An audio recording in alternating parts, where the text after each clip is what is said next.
Hello my dear students, welcome back to my YouTube channel. मेरे YouTube channel पर आप लोग का बहुत बहुत स्वागत है। डियर स्टूडेंट, आज की क्लास में हम लोग जो है भूगोल विषय के महत्वपूर्ण प्रश्नों का प्रैक्टिस करेंगे। और ये जो भूगोल के महत्वपूर्ण प्रश्न होंगे ये आपके देखिए TGT, PGT, LT, GIC, UGC net और अन्य प्रतियोगी परीक्षाओं में पूछे जा सकते हैं या ये कभी न कभी पूछे गए हैं। इन प्रश्नों को देखिए इस तरीके से प्रैक्टिस किया जा रहा है कि इसमें व्याख्या के साथ साथ बहुत सी अन्य महत्वपूर्ण बातों को भी आप लोगों को बताया जा रहा है। इससे क्या होगा कि आपके एग्जाम में जो प्रश्न पूछे जाते हैं उसमें अगर आपके प्रश्न का ऑप्शन दूसरे तरीके से भी पूछा जाए तो भी आपको उन प्रश्नों को हल करने में कोई कठिनाई नहीं होगी। और अभी तक देखिए हम लोगों ने इतिहास और भूगोल दोनों विषयों के प्रश्नों का प्रैक्टिस करना शुरू किया है। इतिहास की क्लासेस देखिए कुछ ज़्यादा हो गई हैं क्योंकि इतिहास की क्लासेस मैंने पहले शुरू किया था और भूगोल की क्लासेस जो है बाद में शुरू की गई थी। लेकिन दोनों क्लासेस को मैं आपके लिए देखिए रेगुलर करवा रहा हूँ और इसमें हम लोग हर क्लास में 30-30 प्रश्नों की प्रैक्टिस कर रहे हैं। क्यों? क्योंकि आप लोगों का जो एग्जाम होने वाला है इन सब विषयों का, टीजीटी का, पीजीटी का, एलटी का, वो देखिए 1-2 महीने के बाद जो है होने वाला है। तो इसमें मेरा लक्ष्य है कि आप लोगों को परीक्षा से पहले जो है लगभग 1000 प्रश्नों का प्रैक्टिस हर विषय में करा दिया जाए, जिससे क्या होगा कि आपका पेपर जो है काफ़ी बेहतर जाएगा। ठीक है, तो अभी तक हम लोगों ने देखिए भूगोल की 12 क्लासेस की हैं। आज की क्लास जो है 13वीं क्लास है और इस क्लास में हम लोग पर्वत, पठार, नदी, घाटियों, झीलों इनसे संबंधित प्रश्नों को प्रैक्टिस करेंगे। और ये जो टोटल प्रश्न होंगे इनकी संख्या 60 होगी। इनको हम लोग 2 भागों में बांट के 30-30 प्रश्नों के साथ करेंगे। तो चलिए आज की क्लास को शुरू किया जाए और इन महत्वपूर्ण भूगोल के प्रश्नों को पहले की तरह ही व्याख्या के साथ सॉल्व किया जाए। ठीक है, तो चलिए शुरू करते हैं। देखिए आज के जो प्रश्न है वो भौतिक भूगोल से संबंधित प्रश्न है और भौतिक भूगोल में पर्वत, पठार, घाटियाँ, मैदान, नदियाँ, प्रपात और झीलों इन सभी चीज़ों से जो है आपके 60 प्रश्न तैयार किए गए हैं, यानी इतने टॉपिक से। और उन 60 प्रश्नों को हम लोग को 2 क्लासेस में 30-30 प्रश्नों के रूप में करना है। तो चलिए आज की क्लास को शुरू किया जाए। और आज की क्लास का देखिए आपका ये पहला प्रश्न जो है वो क्या पूछा जा रहा है कि विश्व की सबसे ऊंची पर्वत चोटी कौन सी है। विश्व की सबसे ऊंची पर्वत चोटी के बारे में पूछा जा रहा है। तो विश्व के देखिए सबसे ऊंची जो पर्वत चोटी है वो देखिए कंचनजंगा, लोत्से, माउंट एवरेस्ट और मकालू, 4 ऑप्शन दिए गए हैं। तो इसमें से देखिए सबसे ऊंची चोटी जो है मकालू नहीं है, लोत्से नहीं है, कंचनजंगा नहीं, बल्कि क्या है माउंट एवरेस्ट है। और ये कहाँ पर है? जो है हिमालय पर्वत पर स्थित है और इसकी ऊंचाई कितनी है? 8848 मीटर। ठीक है, लगभग ये 9 किलोमीटर ऊंची है। ठीक है, तो इस क्वेश्चन का राइट ऑप्शन क्या हो जाएगा आपका? Option number C. सही उत्तर क्या है? सी। देखिए आंसर क्या है? सी। व्याख्या क्या होगा कि माउंट एवरेस्ट जो है 8000 देखिए 848.86 मीटर ऊंचा है और ये है कहाँ पर? नेपाल और भारत चीन की सीमा पर स्थित है। यह विश्व की सर्वाधिक ऊंची चोटी है। ठीक, अगला क्वेश्चन देखिए दिया, आल्प्स पर्वत जो है किस महाद्वीप में स्थित है? पहला ऑप्शन दिया देखिए एशिया, दूसरा दिया यूरोप, तीसरा दिया अफ्रीका, चौथा दिया दक्षिण अमेरिका। तो आल्प्स पर्वत देखिए एशिया में नहीं है, अफ्रीका में नहीं है, दक्षिण अमेरिका में नहीं, बल्कि कहाँ पर है? यूरोप महाद्वीप में। इस क्वेश्चन का राइट ऑप्शन क्या हो जाएगा आपका? Option number B. सही उत्तर क्या है? बी। देखिए सही उत्तर है बी। व्याख्या क्या होगा कि आल्प्स पर्वत जो है यूरोप महाद्वीप में स्थित है। यह 8 देशों में फैला हुआ है, France, Switzerland, Italy, Monaco, Liechtenstein, Austria, Germany और स्लोवेनिया, इतने देशों में ये फैला हुआ है। इस श्रृंखला की देखिए सबसे ऊंची जो चोटी है उसका नाम है माउंट ब्लांक। ठीक, अगला क्वेश्चन देखिए दिया है, हिमालय पर्वत का निर्माण जो है किस प्रक्रिया से हुआ? देखिए हिमालय पर्वत का निर्माण किस प्रक्रिया से हुआ है? पहला देखिए दिया है ज्वालामुखी प्रक्रिया, दूसरा दिया अवसादी प्रक्रिया, तीसरा दिया विवर्तनिक संकुचन और चौथा दिया अपर्दन। तो हिमालय पर्वत का निर्माण देखिए ज्वालामुखी क्रिया से नहीं, अवसादी क्रिया से नहीं, अपर्दन से नहीं, बल्कि विवर्तनिक संकुचन, जिसको इंग्लिश में टेक्टोनिक कंप्रेशन कहा जाता है, इसके वजह से हुआ है। इस क्वेश्चन का देखिए आपका राइट ऑप्शन क्या हो जाएगा? Option number C. सही उत्तर क्या है? सी। देखिए आंसर है सी। व्याख्या क्या होगा कि हिमालय पर्वत का निर्माण जो है भारतीय प्लेट और यूरेशियन प्लेट इन दोनों के क्या हुआ है? टकराव से हुआ है, जिसे प्लेट टेक्टोनिक्स नामक भूवैज्ञानिक प्रक्रिया के नाम से भी जाना जाता है। ठीक, अगला क्वेश्चन देखिए दिया, रॉकी पर्वत कहाँ स्थित है। पहला ऑप्शन दिया देखिए उत्तर अमेरिका, दूसरा दिया है दक्षिण अमेरिका, तीसरा दिया यूरोप, चौथा दिया एशिया। तो रॉकी पर्वत देखिए एशिया में स्थित नहीं है, यूरोप में नहीं है, दक्षिण अमेरिका में नहीं, बल्कि कहाँ पर स्थित है, उत्तर अमेरिका में। तो इस क्वेश्चन का देखिए राइट ऑप्शन क्या हो जाएगा आपको, ऑप्शन नंबर ए। सही उत्तर क्या है, ए। देखिए आंसर क्या है, ए। व्याख्या क्या होगा कि रॉकी पर्वत जो है उत्तरी अमेरिका के पश्चिमी भाग में स्थित एक विशाल पर्वत श्रृंखला है। यह कनाडा के उत्तरी ब्रिटिश कोलंबिया से शुरू होकर संयुक्त राज्य अमेरिका के न्यू मैक्सिको तक लगभग 3000 माइल यानी 4800 किलोमीटर तक फैला हुआ है। यानी इसकी लंबाई कितनी है, 4800 किलोमीटर। अगला क्वेश्चन देखिए दिया, इंडीज पर्वत श्रृंखला जो है किस महाद्वीप में है। तो पहला ऑप्शन देखिए दिया अफ्रीका, दूसरा दिया एशिया, तीसरा दिया दक्षिण अमेरिका, चौथा दिया यूरोप। तो इंडीज पर्वत श्रृंखला देखिए अफ्रीका में नहीं है, एशिया में नहीं है, यूरोप में नहीं, बल्कि कहाँ पर है, दक्षिण अमेरिका में। तो इस क्वेश्चन का राइट ऑप्शन क्या हो जाएगा, ऑप्शन नंबर सी। और इंडीज पर्वत श्रृंखला देखिए दुनिया की सबसे लंबी पर्वत श्रृंखला है। अभी हम लोगों ने जो पिछला प्रश्न देखा रॉकी, वो दुनिया का दूसरा सबसे 4800 किलोमीटर, और ये जो है लगभग 9000 किलोमीटर। ठीक, देखिए सही उत्तर क्या है, सी। व्याख्या क्या होगा कि इंडीज पर्वत जो है विश्व की लंबी पर्वत श्रृंखला है। इंडीज पर्वत की लंबाई लगभग देखिए 7000 किलोमीटर है। अभी मैंने आप लोग को 9000 बता दिया, 7000 किलोमीटर। इसका देखो जो है मील में क्या है, 4300 मील। यह पर्वत देखिए दक्षिण अमेरिका महाद्वीप में स्थित है।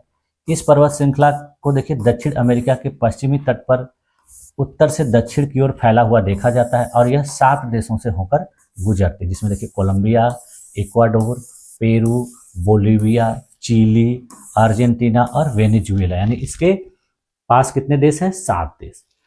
यह पर्वत श्रृंखला देखिए सबसे ऊंची चोटी इसकी एकांकागुआ है, जो अर्जेंटीना में स्थित है। यानी जैसे हिमालय की सबसे ऊंची पर्वत चोटी माउंट एवरेस्ट है, तो उसी प्रकार इसकी भी सबसे ऊंची चोटी है, उसका नाम क्या है, माउंट एकांका जो है गुआ। ठीक, किस पर्वत श्रृंखला को यूरोप की छत कहा जाता है, यानी यूरोप की छत के नाम से कौन सी श्रृंखला जानी जाती है। तो पहला देखिए दिया है काकेशस, दूसरा दिया आल्प्स, तीसरा दिया पिरेनीज और चौथा दिया एपेनिन। तो जो पर्वत श्रृंखला यूरोप की छत कहलाती है देखिए वो एपेनिन नहीं, पिरेनीज नहीं, काकेशस नहीं, बल्कि आल्प्स है। यानी आल्प्स को यूरोप की छत कहा जाता है। तो इस क्वेश्चन का देखिए राइट ऑप्शन क्या हो जाएगा आपका, ऑप्शन नंबर बी। ठीक, सही उत्तर क्या है, बी। व्याख्या क्या है कि आल्प पर्वत श्रृंखला को अक्सर देखिए क्या कहा जाता है, यूरोप की छत। यूरोप की सबसे ऊंची माउंट एल्ब्रस है, जो काकेशस पर्वत माला का हिस्सा है। यानी यूरोप की सबसे ऊंची चोटी अगर पूछा जाए तो क्या है, माउंट एल्ब्रस, और वो किस पर है, काकेशस पर्वत। लेकिन यूरोप की छत किसको कहा जाता है, तो आल्प्स पर्वत। अगला क्वेश्चन देखिए दिया है, किलिमंजारो पर्वत कहाँ पर स्थित है। तो देखिए पहला ऑप्शन दिया है केन्या, दूसरा दिया तंजानिया, तीसरा है युगांडा, चौथा दिया यूथियोपिया। तो किलिमंजारो पर्वत देखिए कहाँ पर स्थित है, तो यूथियोपिया में नहीं, युगांडा में नहीं, केन्या में नहीं, बल्कि कहाँ पर, तंजानिया में। है तो अफ्रीका में, लेकिन अफ्रीका के चारों देश हैं, तो इन चारों अफ्रीका के देशों में कहाँ पर स्थित है, तंजानिया में। इस क्वेश्चन का राइट ऑप्शन क्या हो जाएगा, ऑप्शन नंबर बी। सही उत्तर क्या है, बी। देखिए आंसर है बी। व्याख्या क्या होगा कि किलिमंजारो पर्वत जो है वो तंजानिया में स्थित है, जो पूर्वी अफ्रीका में है, और अफ्रीका का सबसे ऊंचा पर्वत यह है। यह केन्याई सीमा के करीब है और किलिमंजारो राष्ट्रीय उद्यान में स्थित है। यह एक प्रकार का देखिए क्या है, ज्वालामुखी पर्वत। अगला क्वेश्चन देखिए, ड्रेकन्सबर्ग पर्वत श्रृंखला किस देश में है। पहला ऑप्शन देखिए दिया ऑस्ट्रेलिया, दूसरा दिया दक्षिण अफ्रीका, तीसरा दिया ब्राजील और चौथा दिया नामीबिया। तो ड्रेकन्सबर्ग जो पर्वत श्रृंखला है वो देखिए नामीबिया में नहीं है, ब्राजील में नहीं है, ऑस्ट्रेलिया में नहीं, बल्कि कहाँ पर है, दक्षिण अफ्रीका में। इस क्वेश्चन का देखिए राइट ऑप्शन क्या हो जाएगा आपका, ऑप्शन नंबर बी। सही उत्तर क्या है, बी। Answer B. व्याख्या क्या होगा कि ड्रेकन्सबर्ग जो है पर्वत श्रृंखला कहाँ पर है, दक्षिण अफ्रीका और लेसोथो में स्थित है। इन दोनों देशों की सीमा पर यह फैली हुई है। यह दक्षिण अफ्रीका की देखिए क्या है कि सबसे ऊंची पर्वत श्रृंखला है और अफ्रीका के एक बड़े हिस्से को कवर करती है। इसको देखिए यूनेस्को की विश्व धरोहर स्थल के रूप में भी स्थापित किया गया है और यह विशाल चट्टानों, जंगलों और झरनों के लिए काफी प्रसिद्ध है। अगला क्वेश्चन लिख दिया है, यूराल पर्वत यूरोप और किस महाद्वीप की सीमा को बनाता है? यानी यूराल कहिए चाहे उरल कहिए, किस महाद्वीप की सीमा को बनाता है? तो पहला ऑप्शन लिख दिया एशिया, दूसरा अफ्रीका, तीसरा दक्षिण अमेरिका, चौथा ऑस्ट्रेलिया। तो यह पर्वत जो है यूरोप और ऑस्ट्रेलिया की सीमा नहीं, दक्षिण अमेरिका की नहीं, अफ्रीका की नहीं, बल्कि किसकी सीमा बनाता है? यूरोप और एशिया। इस क्वेश्चन का राइट ऑप्शन क्या हो जाएगा? Option number A. सही उत्तर क्या है? ए। देखिए आंसर क्या है? ए। व्याख्या क्या होगा कि यूराल पर्वत जो है यूरोप और एशिया महाद्वीपों की बीच की सीमा बनाता है। यह पर्वत श्रृंखला देखिए रूस से होकर उत्तर दक्षिण दिशा में फैला हुआ है और यूरोप और एशिया के बीच प्राकृतिक विभाजन का काम करता है। अगला क्वेश्चन देखिए, एटलस पर्वत किस महाद्वीप में है? पहला ऑप्शन देखिए यूरोप, दूसरा दिया अफ्रीका, तीसरा दिया एशिया, चौथा दिया दक्षिण अमेरिका। तो एटलस पर्वत देखिए दक्षिण अमेरिका में नहीं है, एशिया में नहीं है, यूरोप में नहीं, बल्कि कहाँ पर है? अफ्रीका में। तो इस क्वेश्चन का राइट ऑप्शन क्या हो जाएगा? Option number B. सही उत्तर क्या है? बी। आंसर क्या है? बी। व्याख्या क्या होगा कि एटलस पर्वत जो अफ्रीका महाद्वीप में उत्तर पश्चिमी हिस्से में स्थित है और यह पर्वत श्रृंखला देखिए मोरक्को, अल्जीरिया और ट्यूनीशिया इन तीनों देशों में फैली हुई है और सहारा रेगिस्तान को भूमध्य सागर और अटलांटिक महासागर से यह अलग करती है। अगला क्वेश्चन लिख दिया है, डेक्कन पठार किस देश में स्थित है? यानी डेक्कन का जो पठार है वो कहाँ पर स्थित है? पहला दिया देखिए पाकिस्तान, दूसरा दिया भारत, तीसरा दिया बांग्लादेश, चौथा दिया नेपाल। तो दक्कन का पठार देखिए नेपाल में नहीं है, बांग्लादेश में नहीं है, पाकिस्तान में नहीं, बल्कि कहाँ पर है? भारत में स्थित है। तो इस क्वेश्चन का राइट ऑप्शन क्या हो जाएगा? Option number B. देखिए सही उत्तर क्या है? बी। व्याख्या क्या होगा कि डेक्कन पठार जो है भारत का प्राचीन और विस्तृत पठार है जो गोंडवाना भूखंड का हिस्सा है। यह भारत का सबसे बड़ा पठार है और दक्षिण भारत के अधिकांश हिस्सों को कवर करता है, जिसमें देखिए महाराष्ट्र, तेलंगाना, कर्नाटक, आंध्र प्रदेश और तमिलनाडु जैसे राज्य शामिल हैं। अगला क्वेश्चन देखिए दिया है, ब्राजील का प्रमुख पठार कौन सा है? पहला ऑप्शन देखिए दिया पेंटागोनिया का पठार, दूसरा दिया ब्राजीलियन पठार, तीसरा दिया गुयाना पठार, चौथा दिया चिली का पठार। तो ब्राजील का जो सबसे प्रमुख पठार है देखिए वो चिली का पठार नहीं है, गुयाना पठार नहीं है, पेटागोनियन नहीं, बल्कि क्या है? ब्राजीलियन पठार है। तो इस क्वेश्चन का देखिए राइट ऑप्शन क्या हो जाएगा? Option number B. सही उत्तर क्या है? बी। देखिए आंसर क्या है? बी। व्याख्या क्या होगा कि ब्राजीलियन पठार जो है दक्षिण अमेरिका का विशालतम पठार है जो देश के अधिकांश भाग को घेरता है। यह एक विस्तृत भौगोलिक क्षेत्र है जिसे अटलांटिक पठार, दक्षिण पठार और मध्य पठार जैसे उप पठारों में विभाजित किया गया है। ठीक। अगला क्वेश्चन लिख दिया है, तिब्बती पठार को क्या कहा जाता है? पहला ऑप्शन देखिए दिया एशिया का दिल, दूसरा दिया विश्व की छत, तीसरा दिया पठारों की रानी और चौथा दिया मरुस्थलों का देश। तो तिब्बत के पठार को देखिए मरुस्थलों का देश नहीं, पठारों की रानी नहीं, एशिया का दिल नहीं, बल्कि विश्व की छत के नाम से जाना जाता है। तो इस क्वेश्चन का राइट ऑप्शन क्या है? Option number B. सही उत्तर क्या है? बी। देखिए आंसर है बी। व्याख्या क्या होगा कि तिब्बती पठार जो है औसतन 4500 मीटर ऊंचा है और जिसकी वजह से विश्व की छत के रूप में जाना जाता है। अगला क्वेश्चन लिख दिया है, पठार का निर्माण सामान्यतः किस प्रक्रिया से होता है? यानी पठार कैसे निर्मित होते हैं? तो पहला देखिए विवर्तनिक बल, दूसरा दिया हिमानी क्रिया, तीसरा दिया अपर्दन और चौथा दिया ज्वालामुखी क्रिया। तो पठारों का निर्माण देखिए ज्वालामुखी क्रिया नहीं, अपर्दन नहीं, हिमानी क्रिया नहीं, बल्कि विवर्तनिक बलों के वजह से होता है। इस क्वेश्चन का राइट ऑप्शन क्या हो जाएगा आपका? Option number A. सही उत्तर क्या है? ए। देखिए आंसर क्या है? ए। व्याख्या क्या होगा कि पृथ्वी की प्लेटों के ऊपर उठने या नीचे धंसने से पठारों का निर्माण होता है और पठार का निर्माण सामान्यतः कई भूवैज्ञानिक प्रक्रियाओं से होता है, जिसमें देखिए मुख्य रूप से क्या होता है? जो विवर्तनिक हलचलें होती हैं जिनको टेक्टोनिक मूवमेंट कहा जाता है, ज्वालामुखी गतिविधियां होती हैं और अपर्दन, ये तीनों मिलकर होते हैं। अगला क्वेश्चन देखिए दिया, ऑस्ट्रेलिया का प्रमुख पठार कौन सा है? पहला ऑप्शन देखिए दिया है ग्रेट डिवाइडिंग पठार, दूसरा दिया पश्चिमी पठार, तीसरा दिया किम्बरली पठार और चौथा दिया तस्मान पठार। तो ऑस्ट्रेलिया का जो प्रमुख पठार है देखिए वो तस्मान पठार नहीं है, किम्बरली पठार नहीं है, ग्रेट डिवाइडिंग नहीं बल्कि क्या है, पश्चिमी पठार है। तो इस क्वेश्चन का देखिए राइट ऑप्शन क्या हो जाएगा आपका, ऑप्शन नंबर बी। सही उत्तर क्या है, बी। देखिए आंसर क्या है, बी। व्याख्या क्या होगा कि ऑस्ट्रेलिया का प्रमुख पठार जो है वो क्या है, पश्चिमी पठार है, जो देश के लगभग 2/3 हिस्से को कवर करता है। इसके अतिरिक्त किम्बरली पठार भी क्या है, एक महत्वपूर्ण प्रमुख पठार है जो उत्तर पश्चिमी ऑस्ट्रेलिया में स्थित है। अगला क्वेश्चन देखिए दिया है, ग्लेशियल यानी हिमानी क्रिया से बनने वाला पठार किस प्रकार का कहलाता है। पहला ऑप्शन देखिए दिया है हिमानी पठार, दूसरा दिया है ज्वालामुखी पठार, तीसरा दिया अपतटीय पठार और चौथा दिया तटीय पठार।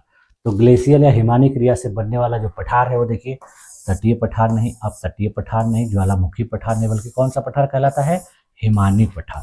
तो इस क्वेश्चन का राइट ऑप्शन क्या हो जाएगा आपका, ऑप्शन नंबर ए। सही उत्तर क्या है, ए। देखिए आंसर है ए। व्याख्या क्या होगा कि हिमानी क्रिया यानी ग्लेशियरों की कटाई और जमा से जो उपयुक्त ऊंचाई पर चौड़ी समतल सतह बनती है उसे क्या कहा जाता है, हिमानी पठार कहा जाता है। यह देखिए जियोमॉर्फोलॉजी में सामान्यतः प्राप्त एक प्रकार का कण है। ठीक, अगला क्वेश्चन देखिए, किस पठार को प्रायद्वीपीय पठार के उदाहरण के रूप में सूचीबद्ध किया जाता है। पहला दिया है तिब्बती पठार, दूसरा दिया ब्राजीलियन पठार, तीसरा दिया डेक्कन पठार, चौथा दिया ग्रेट विस्टा पठार। तो प्रायद्वीपीय पठार के रूप में जो सूचीबद्ध किया जाता है देखिए ग्रेट विस्टा नहीं है, तिब्बती पठार नहीं है, ब्राजीलियन पठार नहीं, बल्कि कौन सा है, डेक्कन का पठार है। इस क्वेश्चन का राइट ऑप्शन क्या हो जाएगा आपका, ऑप्शन नंबर सी। सही उत्तर क्या है, सी। देखिए आंसर क्या है, सी। व्याख्या क्या होगा कि दक्कन के पठार को प्रायद्वीपीय पठार के उदाहरण के रूप में सूचीबद्ध किया जाता है क्योंकि यह भारत का सबसे बड़ा पठार है और प्रायद्वीपीय पठार के एक विशाल हिस्से को कवर करता है। यह त्रिभुजाकार पठार है जो विंध्याचल पर्वतमाला के उत्तर से शुरू होकर महाप्रायद्वीप के दक्षिणी सिरे तक फैला है, जिसे प्रायद्वीपीय पठार का एक प्रमुख हिस्सा माना जाता है। अगला क्वेश्चन देखिए दिया, स्टेप या स्तरों वाले पठार विशेषकर किस अवसादी प्रक्रिया से जुड़े होते हैं। तो पहला ऑप्शन देखिए दिया नदी कटाव और तलछट, दूसरा दिया समुद्री तरंगों द्वारा कटाव, तीसरा दिया वायु संचालन द्वारा रेतीकरण और चौथा दिया मानद क्रिया। तो स्टेप या स्तरों वाले जो पठार होते हैं विशेषकर जिस प्रक्रिया से जुड़े होते हैं वो देखिए मानद क्रिया नहीं, वायु संचालन द्वारा रेतीकरण नहीं, समुद्री तरंगों द्वारा कटाव नहीं, बल्कि क्या होता है, नदी कटाव और तलछट के द्वारा। तो इस क्वेश्चन का देखिए राइट ऑप्शन क्या हो जाएगा आपका, ऑप्शन नंबर ए। सही उत्तर क्या है, ए। आंसर ए है। व्याख्या क्या होगा कि स्टेप या स्तरों वाले जो पठार हैं अक्सर नदियों के कटाव और तलछट के संयोजन से बनते हैं। नदियों के द्वारा किनारों की कटाई और तलछट जमा होने से मंचन बन जाता है। अगला क्वेश्चन देखिए, किस पठार को पुरातन पठार कहा जाता है क्योंकि यह प्रायः अपक्षयित और समतल हो चुका है। पहला ऑप्शन देखिए दिया है दक्कन का पठार, दूसरा दिया आर्कटिक पठार, तीसरा दिया आयरलैंड का पठार और चौथा दिया ताजिक पठार। तो जो पठार देखिए पुरातन पठार के नाम से जाना जाता है वो देखिए ताजिक नहीं है, आयरलैंड नहीं है, आर्कटिक नहीं, बल्कि दक्कन का पठार है। इस क्वेश्चन का राइट ऑप्शन क्या हो जाएगा आपका, ऑप्शन नंबर ए। सही उत्तर क्या है, ए। देखिए आंसर क्या है, ए। व्याख्या क्या होगा कि दक्कन का पठार जो है प्राचीन प्रोटोरोजोइक यानी पुरातन गोंडवाना मूल के चट्टानों से बना हुआ है और यह लंबी भूवैज्ञानिक अवधि में अपर्दित होकर क्या करती हैं, अपेक्षाकृत समतल और पुराना दिखती हैं। इसे अक्सर पुरातन पठार के रूप में माना जाता है। अगला क्वेश्चन देखिए, किस प्रकार के पठार में ज्वालामुखी बेसाल्टिक धाराएं प्रमुख होती हैं। पहला ऑप्शन देखिए दिया है डेक्कन टेरास बेसाल्टिक पठार, दूसरा दिया तटीय चट्टानी पठार, तीसरा दिया हिमानी चट्टानी पठार और चौथा दिया लोएस का पठार। तो जिस पठार में देखिए ज्वालामुखी बेसाल्टिक धाराएं प्रमुख होती हैं वो लोएस का पठार नहीं, हिमानी चट्टानी पठार नहीं, तटीय चट्टानी पठार, बल्कि डेक्कन टेरास और बेसाल्टिक पठार है। तो इस क्वेश्चन का राइट ऑप्शन क्या हो जाएगा, ऑप्शन नंबर ए। सही उत्तर क्या है, ए। देखिए आंसर क्या है, ए। व्याख्या क्या होगा कि बेसाल्टिक ज्वालामुखी प्रवाहों के कारण बने जो पठार जिनको डेक्कन ट्रैप के नाम से जाना जाता है, व्यापक रूप से बैसाल्टिक परतों से बनते हैं। इन्हें देखिए वल्केनिक या बैसाल्टिक पठार के नाम से भी जाना जाता है। ठीक, अगला क्वेश्चन देखिए दिया है डेथ वैली कहाँ पर स्थित है, यानी इसको मौत की घाटी के नाम से भी जाना जाता है। तो कहाँ पर है, कनाडा में, अमेरिका में, ऑस्ट्रेलिया में या मैक्सिको में। तो जो डेथ वैली है स्टेट वो देखिए मैक्सिको में नहीं है, ऑस्ट्रेलिया में नहीं है, कनाडा में नहीं, बल्कि कहाँ पर है, यूएसए यानी संयुक्त राज्य अमेरिका में। तो इस क्वेश्चन का राइट ऑप्शन क्या हो जाएगा आपका, ऑप्शन नंबर बी। देखिए आंसर क्या है, बी। व्याख्या क्या होगा कि डेथ वैली संयुक्त राज्य अमेरिका के कैलिफोर्निया राज्य में स्थित है और यह उत्तरी अमेरिका का सबसे निचला, सबसे गर्म और सबसे शुष्क स्थान है। यह देखिए मोजावे रेगिस्तान में एक रेगिस्तानी घाटी है जो कैलिफोर्निया और नेवादा की सीमा पर फैली हुई है। ठीक, अगला क्वेश्चन लिख लिया, रिफ्ट वैली का निर्माण किस प्रक्रिया से होता है। तो रिफ्ट घाटी जो होती है, रिफ्ट वैली होती है, वो कैसे बनती है। पहला ऑप्शन दिया विवर्तनिक विस्थापन, दूसरा दिया अपर्दन, तीसरा दिया हिमानी क्रिया और चौथा दिया अवसादन। तो रिफ्ट वैली जो बनती हैं वो देखिए अवसादन से नहीं, हिमानी क्रिया से नहीं, अपर्दन से नहीं, बल्कि विवर्तनिक विस्थापन से। इस क्वेश्चन का देखिए राइट ऑप्शन क्या हो जाएगा, ऑप्शन नंबर ए। सही उत्तर क्या है, ए। देखिए आंसर क्या है, ए। व्याख्या क्या होगा कि जब पृथ्वी की सतह दो भागों में फट जाती है और मध्य भाग भी नीचे धंस जाता है तो क्या होता है, रिफ्ट वैली बनती है। तो रिफ्ट वैली का निर्माण कैसे होता है, जब पृथ्वी की टेक्टोनिक प्लेटों की एक दूसरे से दूर हटने से भ्रंशन की प्रक्रिया जब होती है तभी क्या होता है, फट जाता है, भ्रंश हो जाता है। इस प्रक्रिया में देखिए तनाव के कारण पृथ्वी की पपड़ी में दरारें पड़ती हैं और चट्टानी खंड एक दूसरे से अलग हो जाते हैं, जिससे देखिए बीच का जो हिस्सा होता है वो नीचे धंस जाता है और एक लंबी, संकरी और गहरी घाटी का निर्माण होता है जिसे रिफ्ट वैली कहा जाता है। देखिए ये इस तरीके से होता है, जब दो चट्टानें एक दूसरे से फट जाती हैं तो बीच में क्या होता है, एक गड्ढा हो जाता है और ये इसी को रिफ्ट वैली के नाम से, यानी दो चट्टानें दूर हो जाती हैं। ठीक, अगला क्वेश्चन देखिए दिया, रिफ्ट वैली का प्रमुख उदाहरण कौन सा है। पहला ऑप्शन देखिए दिया नील घाटी, दूसरा दिया राइन घाटी, तीसरा दिया यांगसी घाटी, चौथा दिया अमेजन घाटी। तो रिफ्ट घाटी का जो सबसे प्रमुख उदाहरण देखिए वो अमेजन घाटी नहीं है, यांगसी नहीं है, नील घाटी नहीं, बल्कि कौन सी है, राइन घाटी है। तो इस क्वेश्चन का राइट ऑप्शन क्या हो जाएगा आपका, ऑप्शन नंबर बी। सही उत्तर क्या है, बी। देखिए आंसर है बी। व्याख्या क्या होगा कि राइन घाटी जो है जर्मनी और स्विट्जरलैंड में एक प्रसिद्ध रिफ्ट वैली है। यह देखिए जर्मनी, फ्रांस और स्विट्जरलैंड से होकर गुजरती है। राइन घाटी के अलावा देखिए अन्य प्रमुख जो रिफ्ट घाटियां हैं उनमें उदाहरण में देखिए जो पूर्वी अफ्रीका की रिफ्ट घाटी, बैकाल की रिफ्ट घाटी और रियो ग्रांडे रिफ्ट घाटी प्रमुख है। ठीक, अगला क्वेश्चन देखिए दिया है, कौन सी घाटी हिमानी क्रिया से बनी, यानी कौन सी घाटी को हिमानी क्रिया से द्वारा निर्मित माना जाता है। तो पहला देखिए दिया यू आकार की घाटी, दूसरा दिया भी आकार की घाटी, तीसरा दिया रिफ्ट वैली और चौथा दिया ज्वालामुखी घाटी। तो अभी देखिए हम लोगों ने ऊपर देखा जो रिफ्ट वैली होती है वो देखिए कैसे बनती है, टेक्टोनिक, प्लेट टेक्टोनिक की वजह से। ये नहीं होगा, ज्वालामुखी घाटी होगा नहीं, भी आकार की घाटी नहीं, बल्कि कौन सी घाटी होगा, यू आकार की घाटी। तो हिमानी क्रिया से कौन सी घाटी बनती है, यू आकार की। तो सही उत्तर क्या है, ए। ठीक, देखिए आंसर क्या है, ए। व्याख्या क्या होगा कि हिमनदों की गति से बनी घाटियों का आकार जो है यू जैसा होता है और हिमानी क्रिया से यू आकार की घाटी, यू शेप वैली बनती है जिसे हिमनद गर्त भी कहा जाता है। यह एक ऐसी घाटी होती है जिसके किनारे खड़ी और सपाट तली होती है जो अंग्रेजी के यू अक्षर के समान दिखाई देती है। ठीक, अगला क्वेश्चन देखिए, ग्रेट रिफ्ट वैली किस महाद्वीप में स्थित है। पहला ऑप्शन देखिए दिया एशिया, दूसरा दिया अफ्रीका, तीसरा दिया यूरोप, चौथा दिया दक्षिण अमेरिका। तो ग्रेट रिफ्ट वैली या ग्रेट रिफ्ट घाटी देखिए स्थित है दक्षिण अमेरिका में नहीं, यूरोप में नहीं, एशिया में नहीं, बल्कि कहाँ पर, अफ्रीका में। तो इस क्वेश्चन का देखिए राइट ऑप्शन क्या हो जाएगा, ऑप्शन नंबर बी। सही उत्तर क्या है, बी। देखिए आंसर है बी। व्याख्या क्या होगा कि ग्रेट रिफ्ट वैली अफ्रीका महाद्वीप में स्थित है। यह एक विशाल भूवैज्ञानिक संरचना है जो अफ्रीका के उत्तर पूर्वी भाग से लेकर दक्षिण क्षेत्र तक फैली हुई है। यह घाटी सीरिया से लेकर मोजाम्बिक तक लगभग 6400 किलोमीटर तक फैली हुई है। ठीक, अगला क्वेश्चन देखिए, कौन सी नदी रिफ्ट वैली से होकर बहती है, यानी रिफ्ट घाटी से होकर बहने वाली नदी कौन सी है। तो पहला ऑप्शन देखिए दिया नील, दूसरा दिया जाम्बेजी, तीसरा दिया जॉर्डन और चौथा दिया टिग्रिस। तो वह नदी जो रिफ्ट वैली से होकर गुजरती है इनमें से चारों में से, तो वो देखिए टिग्रिस नहीं है, जाम्बेजी नहीं है, नील नहीं, बल्कि कौन सी है, जॉर्डन नदी है। इस क्वेश्चन का राइट ऑप्शन क्या हो जाएगा, ऑप्शन नंबर सी। देखिए आंसर क्या है सी। व्याख्या क्या होगा कि जॉर्डन नदी जो है ग्रेट रिफ्ट वैली से होकर बहती है, जो एक विशाल भ्रंश घाटी प्रणाली का हिस्सा है। यह नदी देखिए गैलीली सागर से शुरू होती है और मृत सागर में जाकर समाप्त हो जाती है। अगला क्वेश्चन देखिए, भारत की कौन सी नदी घाटी गोंडवाना तंत्र से जुड़ी हुई है, यानी जो नदी घाटी गोंडवाना तंत्र से जुड़ी हुई है उसके बारे में पूछा जा रहा है। तो पहला देखिए दामोदर घाटी, दूसरा गंगा घाटी, तीसरा कृष्णा घाटी, चौथा यमुना घाटी। तो जो नदी घाटी देखिए गोंडवाना तंत्र से जुड़ी हुई है, यमुना घाटी नहीं है, कृष्णा घाटी नहीं है, गंगा घाटी नहीं, बल्कि कौन सी है, दामोदर घाटी, यानी दामोदर नदी की जो घाटी है वो गोंडवाना तंत्र से जुड़ी हुई है।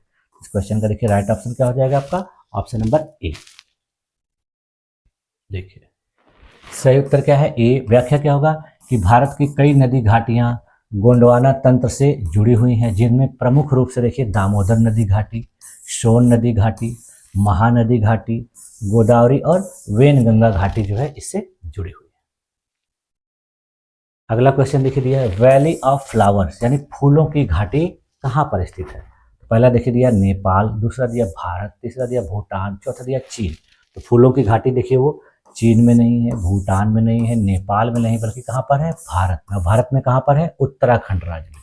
तो इस क्वेश्चन का देखिए राइट ऑप्शन क्या हो जाएगा, ऑप्शन नंबर बी।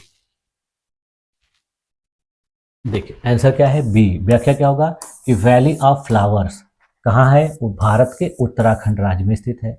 यह चमोली जिले में स्थित एक राष्ट्रीय उद्यान है जो अपने अल्पाइन फूलों के घास के मैदानों और प्राकृतिक सौंदर्य के लिए जाना जाता है। यह पश्चिमी हिमालय में एक यूनेस्को विश्व धरोहर स्थल भी है। यह अपने स्थानीय अल्पाइनाई फूलों के मैदानों और 500 से अधिक किस्मों के फूलों के लिए प्रसिद्ध है, तो इसलिए इसको फूलों की घाटी के नाम से जाना जाता है। देखिए योसेमाइट वैली किस देश में स्थित है। पहला दिया ये अमेरिका यानी यूएसए, कनाडा, चीन, रूस। तो योसेमाइट वैली देखिए जिस देश में स्थित है, रूस नहीं है, चीन नहीं है, कनाडा नहीं है, बल्कि संयुक्त राज्य अमेरिका यानी यूएसए है। इस क्वेश्चन का राइट ऑप्शन क्या हो जाएगा, ऑप्शन नंबर ए। सही उत्तर क्या है ए। देखिए आंसर क्या है ए। व्याख्या क्या होगा कि योसेमाइट घाटी संयुक्त राज्य अमेरिका की कैलिफोर्निया राज्य में स्थित है।